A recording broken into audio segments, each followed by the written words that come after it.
Hey Rafu, it's Shea.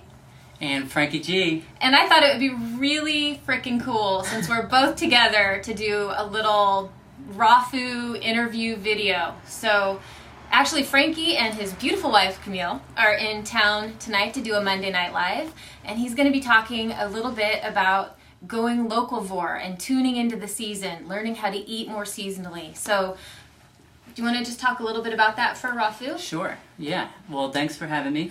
And yeah, what I've seen on raw foo and whole foo and farm foo, all the combined names, is this almost combined effort from everybody that's participating to start tuning in more to where their food's coming from. And whether it's one pot of tomatoes that's growing on their porch, or some sprouts in the window, or like Bunny converting her whole yard into a farm, I really find it's an awesome thing to start tuning into that and growing our own food and participating in that cycle of life and creating food from the ground up.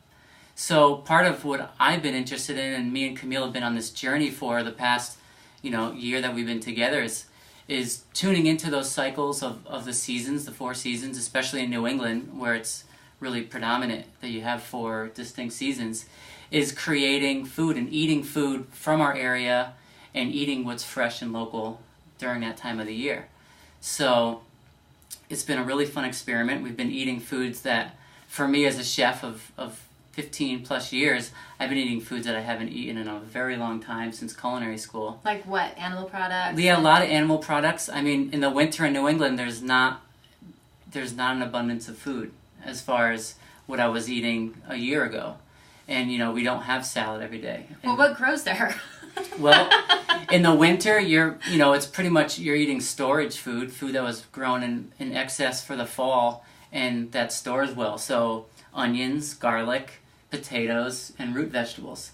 That's pretty much our main staple. And if you're lucky to have a greenhouse or something heated, you can produce greens year round, even in the snow, if you have some type of covering to shield them from the frost and the snow. But yeah, basically the roots and the potatoes are the staples, and we've been eating root vegetable soup pretty much like all winter. Oh, that's so good. It is so good, and it's so nourishing. Sally Fallon has this awesome winter root vegetable soup recipe. Have you seen that recipe? I probably glanced at it, yeah.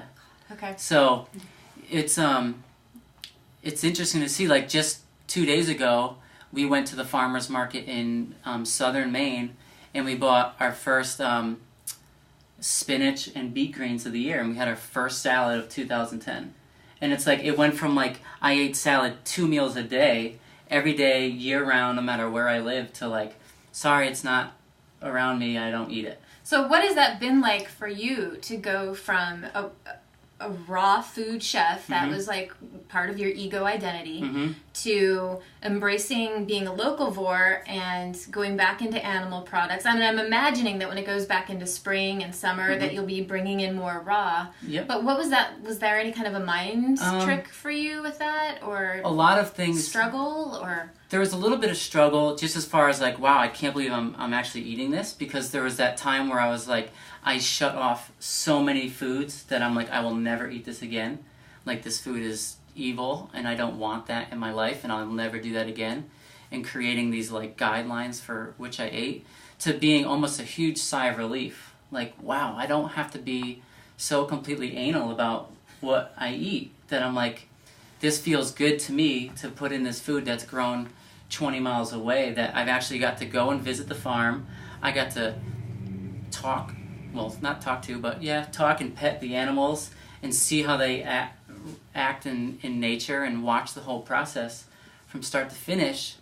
Well, then that speaks highly about, well, I guess the question I'm not quite formulating is, somebody hearing this might then go, okay, well, animal products are good, animal products are fine, Frankie said, and there's a difference between going to Safeway, which is kind of like our non-organic store, and picking up just some random animal products, and going to a farmer's market, or going to the like actual local shops and meeting, so can you speak to the quality of what you're looking at? Yeah, I mean, for what I'm eating, whether it's any dairy, even with produce, in dairy and fish or meat, it's not I pick up anything off the shelf, I'm looking for the cheapest thing on the shelf, and that's what I eat.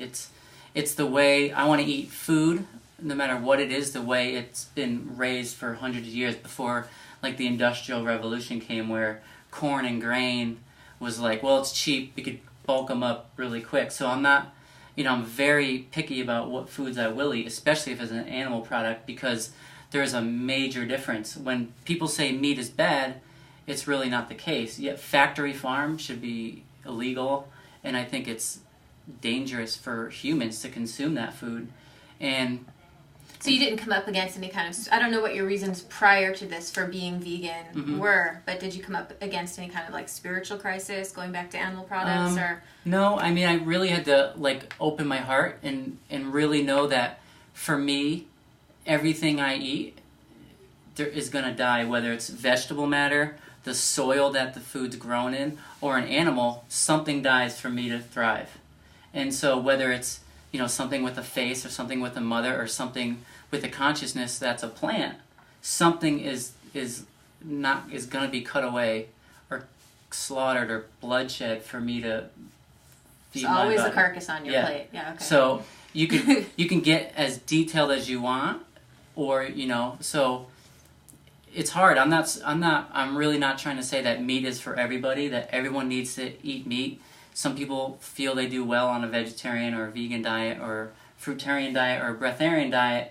It's all good, but it's just a matter of not just shunning one thing for another. It's opening up of what is health to you. And when I see like vegans who are really happy that they are vegan, but they're just fading away and they're shrinking and they look emaciated and they're pale and their hair's falling out, I question whether they're actually doing something because it's a spiritual belief or just this attachment to who they are. And, that's a big question, and I think a lot of people don't really ask the questions about. Again, ego identity and being too attached. Yeah, and it's like, I am this. Right. It's like, I am Buddhist, or I am a Catholic, or I don't believe in anything. It's like, we attach the way we eat. So it's just, I just want to raise these questions of like, where are we getting our food, and how are we going to better help sustain this environment that's fading. So if someone if they think they don't have the time or the energy or even the space to even put a 5-gallon bucket of soil out back and grow tomatoes, what would be the best advice? Finding out farmers markets and at least... Yeah, I mean, what I've been seeing farmers markets pop up in almost every town, and just where I'm from, in the last 5 years, I've noticed almost every town is implementing a farmers market. It might just be one day a week, sometimes it's two, but I know I can go day to day to a different town, to a different farmers market that's, always within like 30-minute drive. And so that's the best bet, is maybe go to Whole Foods or a better, smaller chain kind of store and find out if they're selling local food and contact those farms that the small produce is coming from. And then you could start, you take the big store, find a small farm, and then contact the farm and see if they have a CSA where you could just drive down the road and get a bucket of food. CSA? CSA. For Community Supported Agriculture. Well, I think that this is a really timely talk that Frank's going to do tonight at Monday Night Live.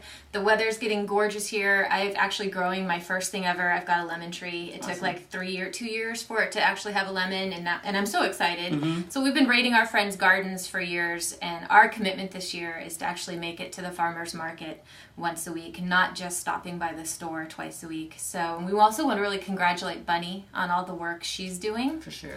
And maybe you guys could write underneath here what your commitment is for this year, even if it's one small thing, to get more in touch with the food that's available for you in your local area. Good? Yeah. All right, bye.